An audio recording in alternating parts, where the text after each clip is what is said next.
Hello friends, मेरा नाम है अभिषेक और आज एक बार फिर से एक नई वीडियो लेके आया हूँ नेक्स्ट प्रिंसिपल ऑफ मैनेजमेंट के बारे में। आपका स्वागत है हमारे चैनल नॉलेज थिएटर में। तो आज हम बात करेंगे फिफ्थ प्रिंसिपल ऑफ मैनेजमेंट के बारे में, जो कि दिया गया था सर हेनरी फ्यूल के द्वारा। इस वीडियो में मैं आपको फुली एक्सप्लेन करूंगा कि ये प्रिंसिपल था क्या और उसमें क्या क्या इससे फायदे हुए, अगर इसको ना फॉलो किया जाए तो क्या क्या नुकसान हो सकते हैं। तो चलिए शुरू करते हैं ये वीडियो। सबसे पहले बात करते हैं इसकी डेफिनेशन की। वो क्या कहती है? This principle states one head one plan. It means that all the employees having same objective must be directed towards achievement of the common goal. यहाँ पे कहा गया है कि कोई भी अगर हम एक फैक्ट्री के अंदर काम करते हैं तो उस फैक्ट्री का, उस कंपनी का एक ऑब्जेक्टिव होता है, एक मेन एम होता है। तो हम क्या करते हैं कि बहुत सारे उसमें डिविजन्स होते हैं, उसमें हम किसी एक मेन ऑब्जेक्टिव को लेकर चलते हैं कि एट द एंड हमें इस कंपनी के लिए ये चीज अचीव करनी है। वन हेड वन प्लान, यहाँ पे जो ये बात दी गई है वन हेड वन प्लान, यहाँ पे जो ये चीज दी गई है वन हेड वन प्लान, एक ही प्लान होगा, कोई डिफरेंट प्लान्स नहीं होंगे। तो ये थी मेन इसकी definition. This principle makes it necessary that there should be unity of action. मतलब ये एक तरह का मेन आइडिया इसमें लग सकता है हमें कि ये प्रिंसिपल क्या कहता है कि यूनिटी ऑफ एक्शन होनी चाहिए, कि हमें सिर्फ एक ऑब्जेक्टिव, जो मेन ऑब्जेक्टिव, उसकी तरफ फोकस करके काम करना है। और देखा जाए इसके बाद कि बहुत सारी डिविजन्स होती हैं एक कंपनी के अंडर, डिफरेंट डिपार्टमेंट्स होते हैं, जैसे कि HR डिपार्टमेंट होते हैं हमारे पास, IT, manufacturing department, sales department, customer service departments बहुत सारी कंपनी में होते हैं, और एक होता है एडमिनिस्ट्रेटिव डिपार्टमेंट। तो वो सारे अपनी अपनी टीम के अंडर काम करते हैं। उनका एक हेड होता है, लीडर होता है, वो अपनी जो डिपार्टमेंट को अच्छी तरीके से देखता है कि कौन सी चीज कैसे करनी है। तो वो एक डिसाइड करता है कि कैसे हमारा जो ऑब्जेक्टिव है, हमें कंपनी का मेन एम क्या है। सबसे पहले जो मेन एम है कंपनी का, वो सभी को पता होना चाहिए, ताकि जो डिविजन्स वाइज सभी हेड उसके अकॉर्डिंगली प्लान बना सके कि हमें ये चीज एट द एंड अचीव करनी है, हमारे कंपनी का मेन ऑब्जेक्टिव ये है। तो अगर हम ये डिसीजन लेंगे अपने डिपार्टमेंटल लेवल पे, तो वो हेल्पफुल हो सकता है हमारी कंपनी के लिए।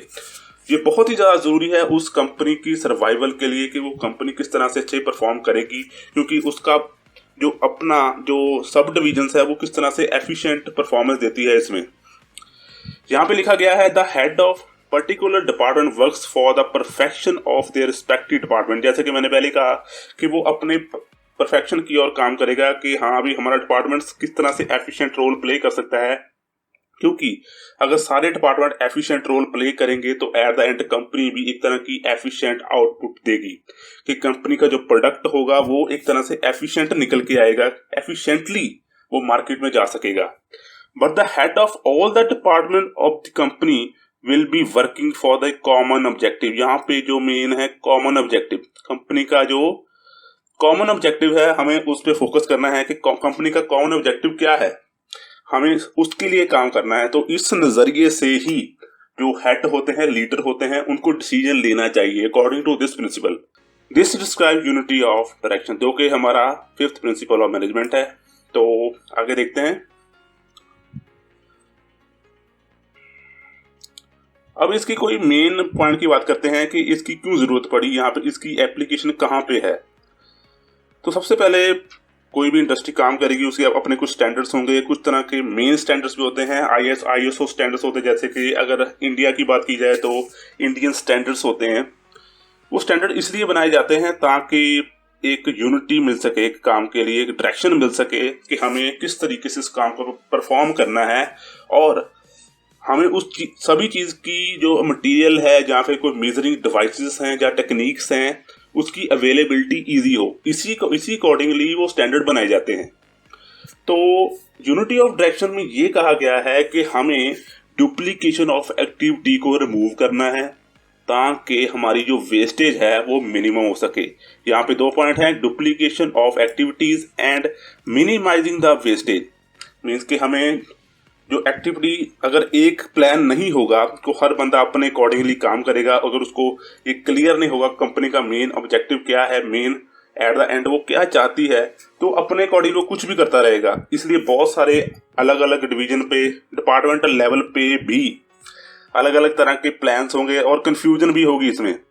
वो हम आगे बात करेंगे क्या उसका डिसएडवांटेज है। सबसे पहले यही बात कर रहा था कि मैं डुप्लीकेशन ऑफ एक्टिविटी को हमने रिमूव करना है ताकि जो वेस्टेज है उस कंपनी में वो मिनिमम की जा सके। जहाँ पे जो वेस्टेज वर्ड दिया गया है वेस्टेज, अगर हम वेस्टेज को मिनिमम कर देंगे तो एट द एंड जो होगा वो प्रॉफिट में इंक्रीमेंट होगा, हमारी जो कंपनी की प्रॉफिट में इंक्रीमेंट होगा और एट द एंड जो सारे एम्प्लॉयज है उनको भी ये चीज फायदा देगी, क्योंकि अगर कंपनी फायदे में है तो एम्प्लॉय फायदे में है। अभी बहुत सारी एक कंफ्यूजन आई हैं कि यूनिटी ऑफ कमांड और डायरेक्शन में क्या फर्क है। इस पॉइंट में मैं आपको यही क्लियर करूंगा कि इन दोनों चीजों में क्या फर्क है। Unity of command is concerned with taking commands from one boss, जैसे कि मैंने पिछली वीडियो में बताया था और आप डिस्क्रिप्शन बॉक्स में उसका लिंक दे दूंगा, आप वहां पे जाके देख सकते हैं कि यूनिटी ऑफ कमांड है वो कंसर्न करती है सिर्फ एक बॉस से हमें कमांड लेनी है। और जहां तक बात की जाए यूनिटी ऑफ डायरेक्शन की तो वो क्या है कि हमने किसी एक डायरेक्शन में काम करना है, किसी एक मेन ऑब्जेक्टिव के लिए काम करना है और उसी सारे एफर्ट को एक फोकस्ड पॉइंट पे लेके जाना है ताकि कंपनी का जो मेन ऑब्जेक्टिव है वो पूरा हो सके। इस लाइन में एक जो डिफरेंस है वो क्लियर हो जाता है। तो इसके बाद देखते हैं हम कुछ पॉजिटिव रिजल्ट इस प्रिंसिपल के कौन कौन से पॉजिटिव रिजल्ट्स इस प्रिंसिपल से हमें देखने को मिल सकते हैं अगर इस प्रिंसिपल को फॉलो किया जाए। ये जो रिजल्ट सजेस्ट किए गए थे हेनरी फ्योल के द्वारा कि हमें ये प्रिंसिपल क्यों बनाया गया था कि ताकि ये पॉजिटिव रिजल्ट्स हमको मिल सकें। सबसे पहले बात करते हैं efficient achievement of organisational objective. यहाँ पे अगर इस प्रिंसिपल को फॉलो करते हैं तो हमें जो ऑब्जेक्टिव हैगा ऑर्गेनाइजेशन का वो हम एफिशिएंटली अचीव कर सकते हैं, क्योंकि हमारा जो फोकस है, जो हमारा एफर्ट है वो एक तरह का एक ही डायरेक्शन में होगा, फोकस्ड होगा और हम एफिशिएंटली उसको अचीव कर पाएंगे। तो दूसरी बात की जाए better coordination among the employees. अगर एक ही प्लान होगा हमारे लिए, एक प्लान होगा तो कोऑर्डिनेशन करना भी आसान हो जाएगा, क्योंकि एक प्लान होगा तो डायरेक्शन देनी आसान होगी, जो कि इसका प्रिंसिपल है यूनिटी ऑफ डायरेक्शन। तो एक अच्छी तरीके से कोऑर्डिनेशन बैठेगी एम्प्लॉयज में। और उसके आगे देखा जाए efforts of employees are directed in better way, वैसे ही इसी की एक्सटेंशन आ गई, हम बेटर वे में उसके एफर्ट को डायरेक्ट कर सकते हैं और अच्छी आउटपुट ले सकते हैं एट द एंड। उसके बाद देखते हैं systematic working environment is developed in the organisation. अभी ये सिस्टमैटिक वर्किंग एनवायरनमेंट ये चीज कैसे तय की जाती है, जैसे कि मैंने पहले भी बताया था बहुत सारे स्टैंडर्ड्स होते हैं, इंडियन स्टैंडर्ड होते हैं, इंटरनेशनल स्टैंडर्ड होते हैं, ब्रिटिश स्टैंडर्ड होते हैं। तो उसके अकॉर्डिंगली एक सिस्टम बनाया जाता है कि किस तरह का ये काम करना है, सिर्फ इसी तरीके से इसको काम को करना है ताकि उसकी जो अंडरस्टैंडिंग है ईजी की जा सके, सभी वर्कर्स को, सभी जो फंक्शनैलिटी जो एम्प्लॉयज हैं उन सभी को ईजी तरीके से समझ आ सके कि हमें किस तरीके से ये काम करना है। तो उसके आगे देखा जाए it leads to common goals helps building more efficient firm. जैसे कि पहले ही मैंने कहा था एक फोकस डायरेक्शन में काम करते हैं तो एक कॉमन गोल की तरफ लीड होती है कंपनी, पूरे सारे के सारे जो एम्प्लॉयज हैं वो एक कॉमन गोल की तरफ लीड होते हैं और एक अच्छी फर्म बनाते हैं, अच्छी कंपनी बनाते हैं, एक अच्छी उसकी रेपुटेशन जाती है मार्केट में, हाँ अभी ये काम ये अच्छे तरीके से कम समय में करके देती है। उसके बाद देखते हैं it avoids unnecessary duplications of employ efforts. यहाँ पे जो अननेसेसरी जो वेस्टेज ऑफ जो एम्प्लॉयज की एनर्जी है उसको वेस्ट करने पे ये चीज रोकती है ये प्रिंसिपल, अगर हम इसको फॉलो करें अकॉर्डिंग टू हेनरी फ्योल। उसके बाद देखते हैं it motivates the employees bye involving them in team work. अभी एक प्लान होगा तो जैसे कि मैंने पहले ही बताया बहुत सारी डिवीजन होती है, बहुत सारी टीम वर्क्स काम करते हैं, तो ये प्रिंसिपल एक तरह से टीम वर्क को भी इन्वॉल्व करता है हमारे काम में कि टीम वर्क कैसे करना है। अभी कुछ और रिजल्ट देखते हैं positive. It helps in developing more powerful team. जैसे कि मैंने पहले बताया टीम वर्क को बढ़ावा देता है ये चीज, पावरफुल टीम्स बनाने में बहुत सारी हेल्प करता है ये। उसके बाद it coordinates all activities and helps in the easy accomplishment of goals. अब जैसे हम किसी टीम वर्क में काम करेंगे, अब किसी टीम में काम करेंगे तो हमारे लिए गोल को अचीव करना ज्यादा इजी होगा, क्योंकि बहुत सारे जो दिमाग है, बहुत सारी स्किल्स हैं वो एक तरह से एक जगह पे इकट्ठी हो जाएंगी और वो जल्दी ही किसी चीज का प्रॉब्लम का सोल्यूशन निकाल देगी एज कम्पेयर टू इंडिविजुअल। हम देखा जाए अगर कोई इंडिविजुअल कोई काम करता है तो वो उसको डिफिकल्टी हो सकती है, क्योंकि एक पर्सन में सारी स्किल्स नहीं होती, इसलिए टीम वर्क एक अच्छा हम इसके लिए कह सकते हैं अकॉर्डिंग टू दिस प्रिंसिपल वो टीम वर्क को डेवलप करता है और वो अच्छी कोऑर्डिनेशन आती है ऑल एक्टिविटीज की और किसी भी गोल को पूरा करना आसान हो जाता है इस पॉइंट के अकॉर्डिंगली।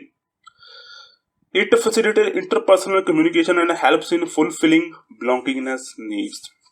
अभी हो सकता है कि टीम में कोई बंदा थोड़ा वीक हो, तो कोई जो वर्कर है, जो एम्प्लॉई है वहां का, इस टीम का, वो थोड़ा ज्यादा तेज हो, तो टीम वर्क में एक फायदा ये भी हो जाता है जो वीक है उसको स्ट्रांग होने का एक अच्छा मौका मिल जाता है। थोड़ा सा जो वीक है, थोड़ी सी स्किल्स कम है उसमें, तो वो टीम के अंदर जाके वो पूरी स्किल्स सीख सकता है, पूरी अच्छी बातें सीख सकता है और इसके अकॉर्डिंगली ही वो अपनी खुद की पर्सनल ग्रोथ भी कर सकता है। तो एक टीम में अगर हम काम करेंगे तो एक अच्छा रिजल्ट मिलेगा हमें, जो पर्सनल ग्रोथ भी होगी और एक तरह से वो अगर वो पर्सनल ग्रोथ होगी तो वो कंपनी को भी अच्छा बेनिफिट दे सकेगा। और इस प्रिंसिपल के अकॉर्डिंगली हम यही देखेंगे कि टीम वर्क को कैसे अच्छे तरीके से हमें लागू करना है, टीम वर्क कैसे अच्छे तरीके से हो सकती है। और ये प्रिंसिपल इसी चीज के लिए बनाया गया है कि अच्छी तरीके से टीम वर्क को लागू किया जाए ताकि हमें बेटर फ्रूटफुल रिजल्ट्स मिल सकें। जैसे कि अभी ये सभी चीज का सेंट्रल आइडिया आ गया, जो point team work promote discipline. अभी ये डिसिप्लिन वर्ड कहाँ से आया, डिसिप्लिन वर्ड यहाँ पे क्यों आया है, ये डिस्कस करना जरूरी है। Team work promotes discipline. जैसे कि अगर हम किसी टीम वर्क में काम करते हैं तो हम आसपास लोगों को, अपनी टीम में जो एम्प्लॉयज काम कर रहे हैं, तो हम देखते हैं कि वो किस तरीके से काम कर रहे हैं। वो हो सकता है उनमें बहुत सी स्किल्स हों, बहुत सारे उनकी अपनी डेडिकेशन हो, डिसिप्लिन हो किसी भी काम को करने का, तो वो चीज़ इनडायरेक्टली हमारे अंदर भी आ जाती है कि हाँ अभी हमको भी ये काम करना है, हमारी टीम का बंदा ये काम कर रहा है तो हमें भी ये काम करके दिखाना है।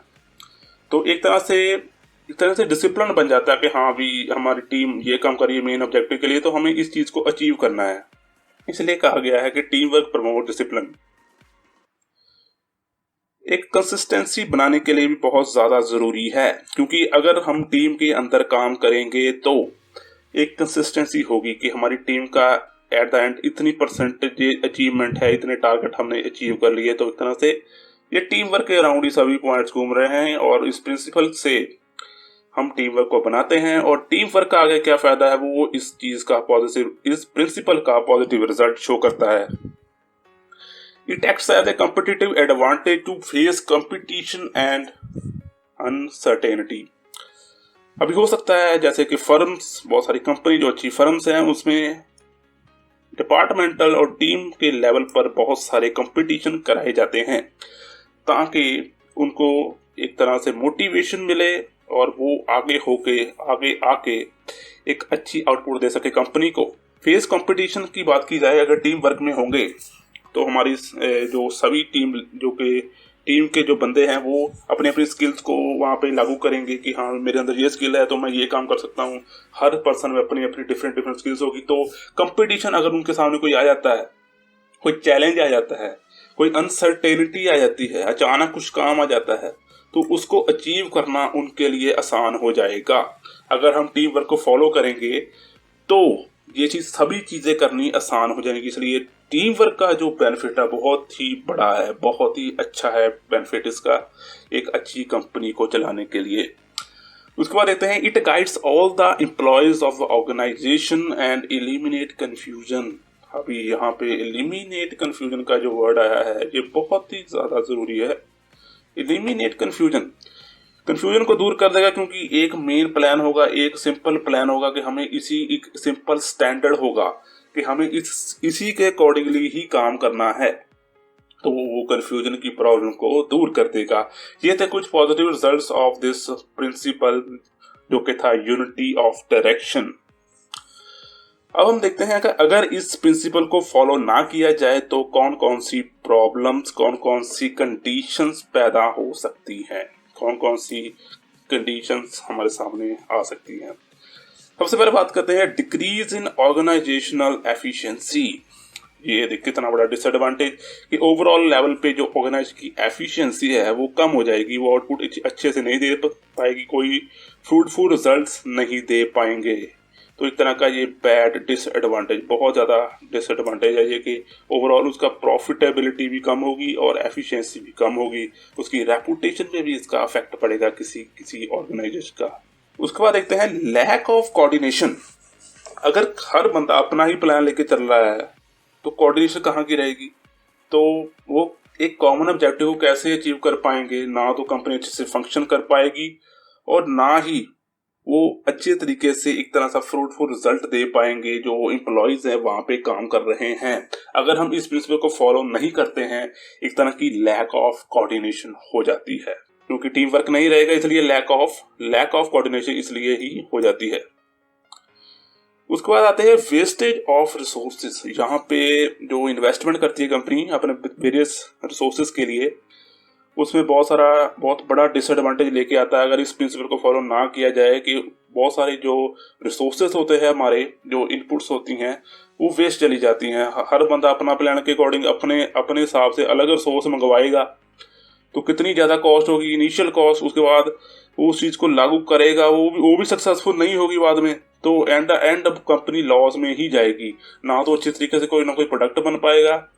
तो ये बहुत बड़ा डिसएडवांटेज है क्योंकि वेस्टेज हो जाएगी सभी रिसोर्सेज की जो कि बहुत ही कीमती हैं किसी कंपनी के लिए, क्योंकि अगर उसको हम एफिशिएंट यूज नहीं करेंगे तो एफिशिएंट रिजल्ट नहीं मिलेंगे।